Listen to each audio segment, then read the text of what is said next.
I have only told this story to 3 people outside my old military buddies who have had similar stories to this experience. First, I need to set the scene. Tucked in a mountain valley in Baghlan, Afghanistan is a place called Russian Hill. Tapa Gurgan is the best phonetic spelling of the local name. We just called it Tapa. Tapa is the only hill in the entire valley, and that is not by mistake. It is a burial mound that has existed since the time of Alexander the Great. Generations of locals have been buried there, and this also includes the dead Russians from the failed invasion back in the 80s. Now, what did the American Special Forces do when they came to this valley? Level off the top and stick a combat outpost on it. So this is where my story begins. I was a regular Army paratrooper attached to the Special Operations team that built the outpost. One of the roles of the regular Army guys was to watch the radios at night. We would always get weird babble on them at night, but that could be written off as interference, though years as a radio operator for my team led me to think otherwise. I had that duty one night, 2:45 a.m. to 3 a.m. My shift ends and I walk down the hill to our little bathroom area. I'm doing my business in this little cinder block hut with a hole when I hear walking up the hill next to me. I at first think nothing of it, probably just one of the local guards coming up for their shift change. But being in the middle of the night, me in a combat zone, I do listen and pay attention. I can hear the sound of gear rattling, which I know for a fact that our locals don't wear gear with meta-itch buckles, or boots for that matter. I've been on patrol with them multiple times and they hang around the outpost. I know what they sound like when they move. This was not that. This was the heavy-set boot steps of a soldier in combat gear. Now, not wanting to die on the throne, and the fact that I was one of the few Americans at this outpost, I decided I probably need to know who was going up that hill. So I cracked the door and peek outside. Holy hell bananas, there is someone on the hill. It happened to be mostly a full moon, and I had some decent ambient light. They were carrying an AK, so not an American. They also had on a uniform, and not the typical Afghan garb. Not one of our ALP. At this point, they are close to the top of the hill, and this person is not someone from the outpost. I grab my rifle and pop out the door, and I run up the hill after them. I get to the top, and not a single person was around.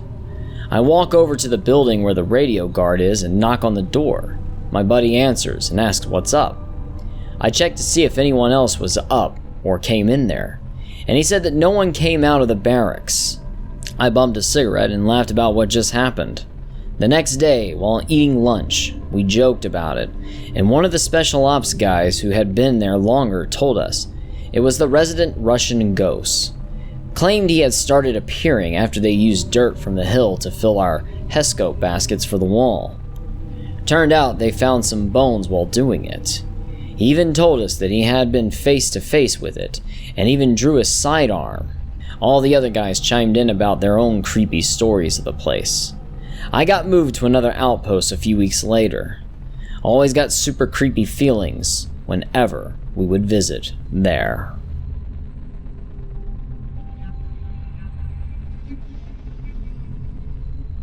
Five years ago today, my sister gave birth to her second child, and because her partner was working shift work as a security guard, I often went over to her house on the nights he worked to give her company and help with the kids.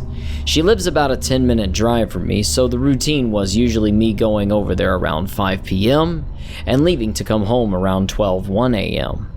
On one of these nothing out of the ordinary nights, I left at the usual time and drove home singing to tunes in the car. I didn't feel tired as I've always been a night owl, and I was just eager to get home and chill out after the stress of rocking a baby to sleep for over an hour. It happened every night with my nephew. The estate I live in has 2 main entrances that both lead you toward a big roundabout, which I had to turn at to go in the direction of my house. When I approached the roundabout, I could see a small light almost flickering on the street that continued directly ahead on the other side of the roundabout. So basically, straight ahead. I remember saying, "What the hell is that?" Instead of turning left to go in the direction of my house, I made the quick decision to drive straight through and see what it was. The light was moving rapidly in a short space, and within seconds, my car was close enough to see that the source of the light was a torch that a little boy was using to move back and forth in the patch of dirt that he was kneeling in. He looked around 4 years old. He had neat blonde hair and seemed to just be playing in the dirt alone at 1 a.m. I slowed down the car and stopped in front of him. My window was already down, and he was on the same side of the street that the driver's side of my car was on, so we were feet apart. Once I had stopped, the car was still running, but I had my foot on the brake. I was about to ask him what he was doing outside all by himself when his head shot up really quick, and he stared directly at me. His eyes were entirely black, no other color in them, and I saw them very clearly. I think it took me about 3 seconds to register what I had seen and kick into flight mode, and I sped off. I did tell my friends and family about the experience, but for some reason, it was never something that lingered in my mind. It was almost as though I woke up the next day and just put what I had seen in the back of my mind. With some hindsight now, I think that putting it away in the back of my mind was my way of dealing with witnessing something like that. Almost as though my brain couldn't handle it, if that makes any sense.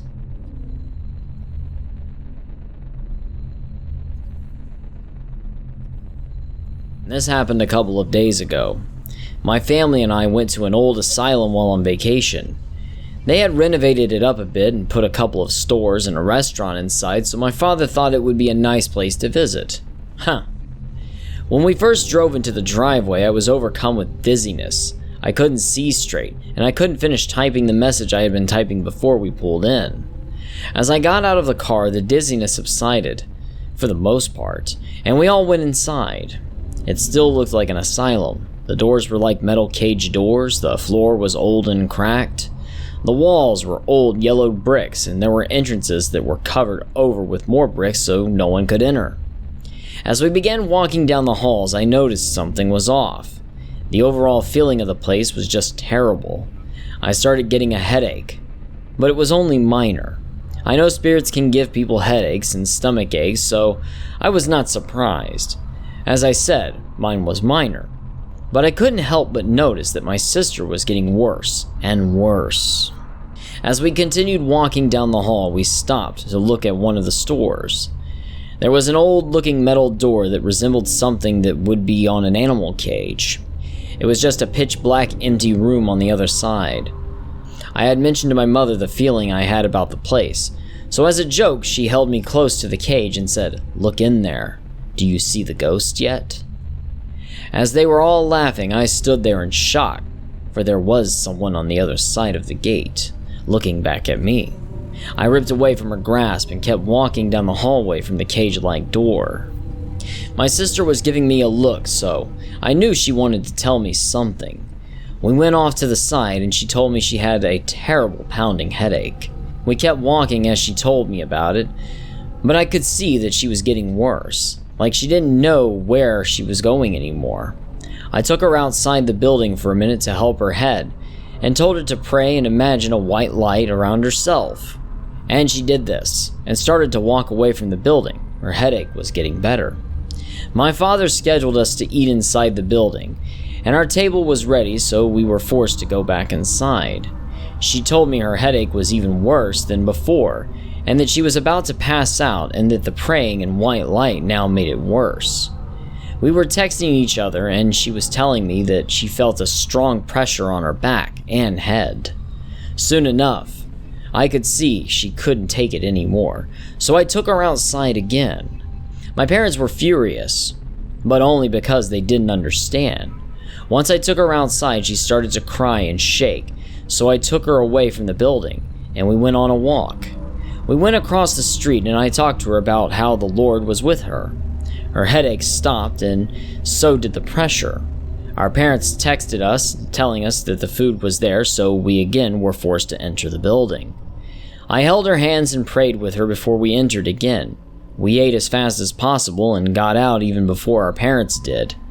We drove off, but she still felt uneasy, and so did I. We got out of the car at our next destination, but it was almost like we were still in the asylum. My sister started crying and shaking again. She asked me if it could make her kill herself. I asked her why, and she told me that it was giving her suicidal thoughts and that it was making her depressed and draining her energy. I took her and my mom and dad, and we all prayed together over her. As I placed my hand on her head while praying, it was weird. I could feel it there. It had followed us there. It thought she was the easy target, and maybe she would have been if I wasn't there. Maybe that's what scares me the most. I'm not sure if it's gone or not, but when we arrived back at the hotel, I saw and heard someone following me in the hall. So I thought it was my sister, but when I turned around, no one was there. But that could have just been a different spirit. I'm pretty used to them now. Last night, my sister and I didn't sleep. We were kept awake all night. Maybe we were scared, or maybe we were kept up by something else. Something dark. Something inhuman. I guess we'll know soon enough, won't we?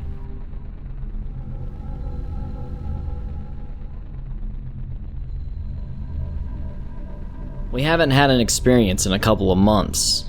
I thought that maybe it had moved on finally. That's not the case. I've been feeling super uneasy and unsafe in my house, especially at night. I guess for good reason.